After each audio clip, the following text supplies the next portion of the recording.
আমরা আমাদের যে দলের পক্ষ থেকে যে আমাদের উদ্বেগ, সেই উদ্বেগের কথা আমরা তাকে জানিয়েছি এবং আমরা আশা করেছি যে আমরা প্রধান উপদেষ্টা তিনি তার পরিষদ নিয়ে অতি দ্রুত এই বিষয়গুলোর শান্তিপূর্ণ সমাধানের ব্যবস্থা করবেন এবং দেশে যেন কোনো রকম অবস্থার সৃষ্টি না হয় যে সমস্যার মধ্যে দিয়ে বিভাজন সৃষ্টি হবে। এখন যেটা সবচেয়ে বেশি প্রয়োজন আমরা পড়ে এসেছি এই মুহূর্তে, সেটা সবচেয়ে বড় প্রয়োজন হচ্ছে জাতীয় ঐক্য। আমাদের সামনে এখন অনেক বড় চ্যালেঞ্জ রয়েছে।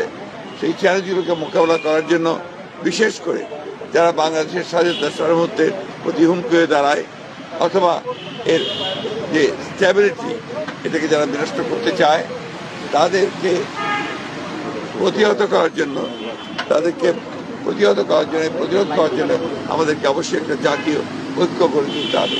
সেই কথাগুলো আমরা আপনাদেরকে বলে এসেছি। আমরা সেই সঙ্গে জনগণের যে দুর্ভোগ হচ্ছে বিশেষ করে দ্রব্যমূল্যের ব্যাপারে সেই বিষয়টি আমরা তাদের সামনে নিয়ে এসেছি যে যাতে করে দ্রব্যমূল্য কমানোর জন্য কাজ করা যায় এবং টিসিবি ট্রাকগুলোকে আমরা বাড়ানোর জন্য বলে এসেছি, আর প্রতি এলাকা ভিত্তিক বাড়ানোর জন্য বলে এসেছি। আমরা বলেছি যে আপনার যে ট্রাক চলাচল, যানবাহন চলাচল যদি নির্বিঘ্নে থাকে সেই বিষয় নিশ্চিত করার জন্য আমরা তাদেরকে অনুরোধ করেছি।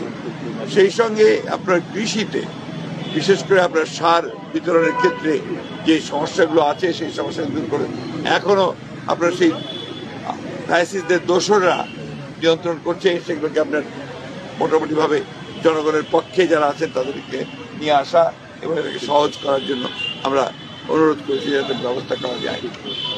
সেই সঙ্গে শিল্প উৎপাদনের ক্ষেত্রে আমরা বলেছি যেন আপনার এই নর্মাল যে আপনার অ্যাক্টিভিটি সেটা যেন চালু থাকে, বিশেষ করে শিল্পাঞ্চলে শ্রমিকদের বেতনের ক্ষেত্রে যেন কোনো আপনার বাধা সৃষ্টি না হয় এবং তারা যেন বেতন পান। তার জন্য প্রয়োজনে সরকারকে ঋণ দেওয়ার জন্য আমরা বলেছি যে বেশি করে ঋণ দিয়ে তাদেরকে বেতনের ব্যবস্থা করতে হবে।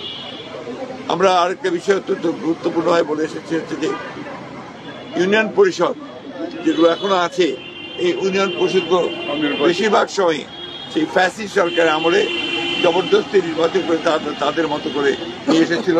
এটাকে অবিলম্বে আমরা মনে করি যেহেতু সিটি কর্পোরেশন ভাঙা হয়েছে, পৌর কর্পোরেশনগুলো ভাঙা হয়েছে, উপজেলা ভাঙা হয়েছে, এটাকে ভেঙে দিয়ে পরবর্তী নির্বাচনের মধ্যে এবং ট্রেড বডিগুলোকে ভেঙে দিয়ে আমরা বলেছি যে নির্বাচনের মাধ্যমে এটাকে আপনার পুনরায় আপনার সুষ্ঠুভাবে নিয়ে আসার জন্য আমরা বলেছি।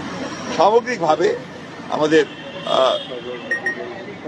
সমস্ত রাজনৈতিক দলগুলোর সাথে আলাপ আলোচনা করে এই জাতীয় ঐক্য সৃষ্টি করার ব্যাপারেও আমরা আহ্বান জানিয়েছি। আমরা সেই সঙ্গে আপনার এটাও বলেছি যে আমাদের নির্বাচন যেটা সবচেয়ে বেশি প্রয়োজন, সংস্কারগুলোকে আপনারা সম্পূর্ণ করে অবিলম্বে যত দ্রুত সম্ভব রোড ম্যাপ দেওয়ার কথা আমরা বলে এসেছি যে একটা রোড ম্যাপ অত্যন্ত জরুরি। এই কথাগুলি আমরা তাদেরকে বলেছি এবং প্রধান উপদেষ্টা এবং তার সঙ্গে যারা উপদেষ্টা মন্ডলীর সদস্য ছিলেন তারা অত্যন্ত শান্তিপূর্ণভাবে মনোযোগ সহকারে আমাদের কথাগুলো শুনেছেন এবং আমরা বিশ্বাস করি যে তাগুলো গুরুত্ব দিয়ে তারা এটাকে প্রয়োগ করার ব্যবস্থা করি। আরেকটা বিষয়, আমরা সমস্ত মামলাগুলো যেগুলো আমাদের সময় ফ্যাসিস্ট সরকার করেছিল এই মামলাগুলোকে প্রত্যাহারের ব্যাপারে